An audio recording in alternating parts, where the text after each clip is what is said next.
When it comes to PlayStation Vita, certain experiences just fit better than others.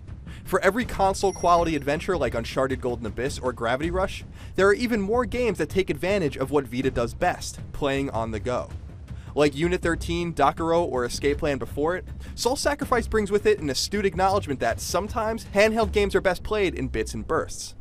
Indeed, this Monster Hunter-like game from Mega Man creator Keiji Inafune, while far from perfect, understands this mantra better than almost any other game on the PlayStation Vita.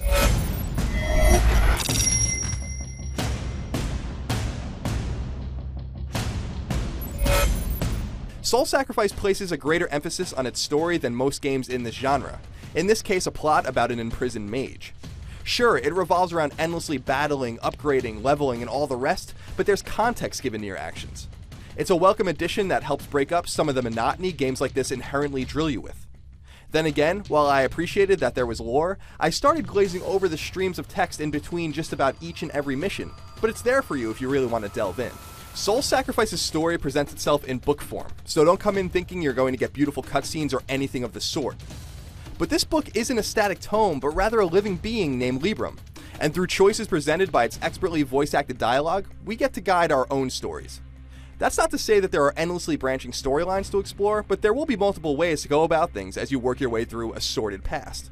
You'll find little to complain about with the way Soul Sacrifice looks and runs, though the camera angles can get wonky as you lock onto enemies in tight spaces, and in-battle voice acting gets incredibly monotonous the longer you play.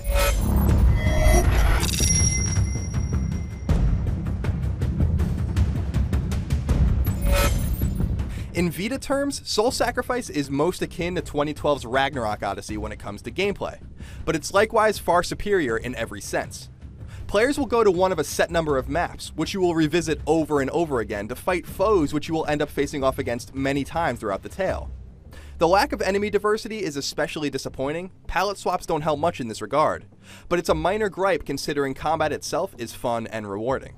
Once your task on any map is completed, you're then scored based upon how well you did and given new items called offerings that act as weapons.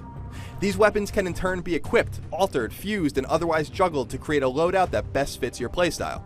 You can further augment your character, who's fully customizable aesthetically too, with items known as sigils and sacrificial super attacks called Black Rites. Black Rites are attacks that, once used, unleash incredible power but also cause you to lose some of your strength. Furthering this risk-reward motif, there's no traditional experience but rather life and magic energy that each downed enemy gives off. It forces you to choose how you want your character to grow, and sometimes choosing one comes at the cost of the other.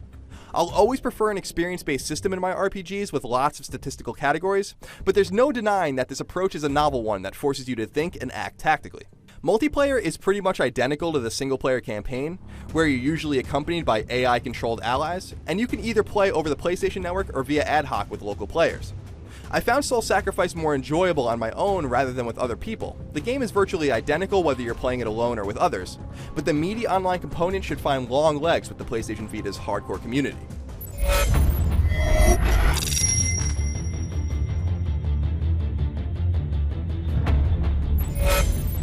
Soul Sacrifice is fun, deep, and even a little complex.